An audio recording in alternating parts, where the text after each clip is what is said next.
Hi friends! I hope everyone's doing well. It's hot again, huh? It feels like summer is coming. Today I have a really special story to read to you. It's about one of my favorite authors. It's when he was a little boy. It's about the life of Gabriel Garcia Marquez. He likes to write stories and he finds that there's a lot of power in his words. So this is kind of long, but I think we can do it. The story is called My Name is Gabito by Monica Brown. There's a lot of magic in this story. You ready?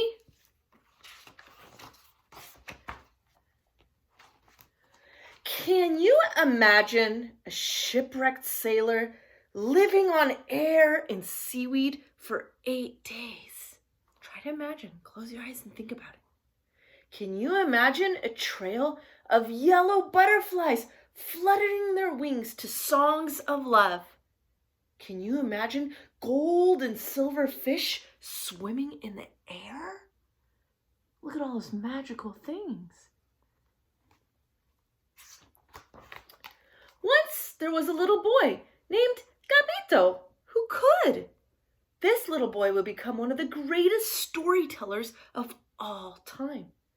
Gabito was born in the magical town of Aracacata, Colombia, and his imagination was just as big and great and wild as the thickest jungles and highest mountaintops of Colombia.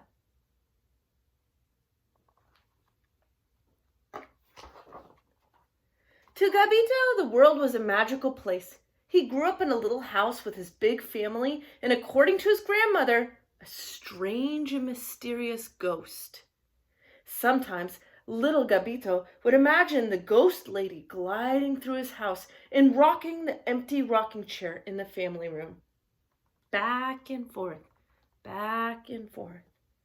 Gabito never sat in that rocking chair because he didn't want to squish the ghost. She was a nice ghost.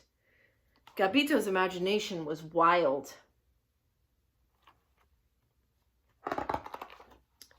Gabito also lived with an amazing 100-year-old talking parrot named Lorenzo the Magnificent.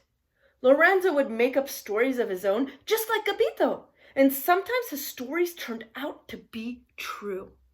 One day, Gabito listened to Lorenzo tell a story about a big, angry bull getting loose.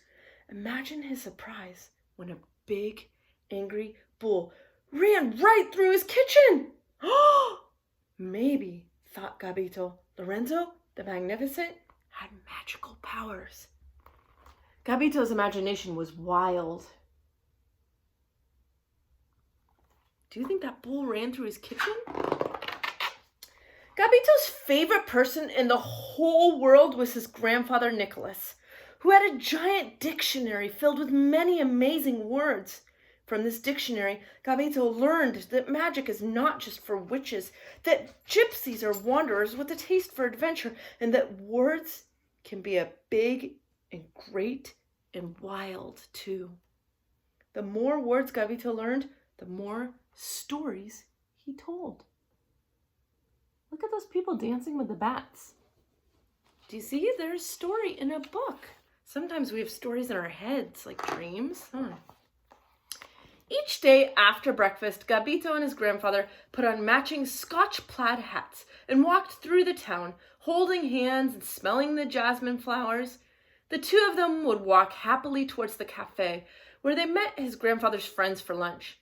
His grandfather always let him dip his hands into the pitcher of water and lift out the cold and crunchy ice cubes. The more people Gabito met, the more stories he told. Stories are pretty cool, huh? Because we can pass them on to more and more people. So that's why they're magic. Sometimes, Gabito and his grandfather walked past the big banana plantation at the edge of town. He saw how hard the people on the banana plantation worked picking fruit. Even to little Gabito, it didn't seem fair that those who worked so hard were so poor. He's so kind and caring. And this made Gabito sad. He tried to imagine a world where no one was poor and where everyone could sit with their grandfathers under the shade of a tree, holding hands and crunching ice. The more things Gabito saw, the more stories he told. So you see, he sees something that's making him sad, that people are working so hard, and he's going and he's telling these stories to others to teach them, because stories help us learn, and they help us learn about the world and about what's going on that we might not usually see, huh? Under the hot sun, Gabito grew tall. Look how big he's getting. He learned that ghosts were real, that parrots sometimes speak the truth, and that not everything, even in this magical world, is fair. Most importantly, he learned that he loved stories. He loved hearing them, reading them, telling them, and writing them. He loved creating worlds where the impossible was possible, where dreams were true, and where people could float and fly. The more stories he wrote, the more he wanted to write. So stories let us be in imaginary worlds that can be so cool. When Gabito grew up, he wrote the most exciting stories in the world. His stories were magical and amazing, but just as real as you or me. Can you imagine what kind of stories Gabito told? Close your eyes and see. Okay, ready? Let's close our eyes and we can imagine the stories he's writing. Can you imagine a man with enormous wings falling from the sky? Look at his beautiful rainbow wings. That's so magical. Can you imagine the most beautiful woman in the world? Do you think she's a princess? Look at her beautiful hair. Can you imagine flying through the air on a magic carpet? Look, you're so high you can almost touch the stars. In these stories, if these stories sound magical, it is because they are. And they were written by the boy called Gabito, who grew up to be Gabriel Garcia Marquez, the great storyteller, read by millions, loved by all. But Gabito never forgot the parrot in the bowl, the jasmine flowers, and the banana workers, and the dictionary full of wonderful words.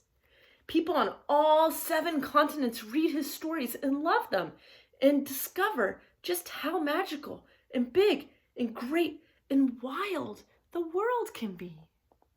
Look, there's his parrot, helping him write stories. We can learn about the wild world in stories, huh? The end. Look, there's a picture of him. I hope you guys enjoyed that story. And remember, when you read stories, they're so magical. You can travel inside of the magical world of stories. That's what's so special about them. So even right now, we can't travel and we can't go see our grandparents, but you can travel into stories and pretend like it's a big adventure. Bye, everyone.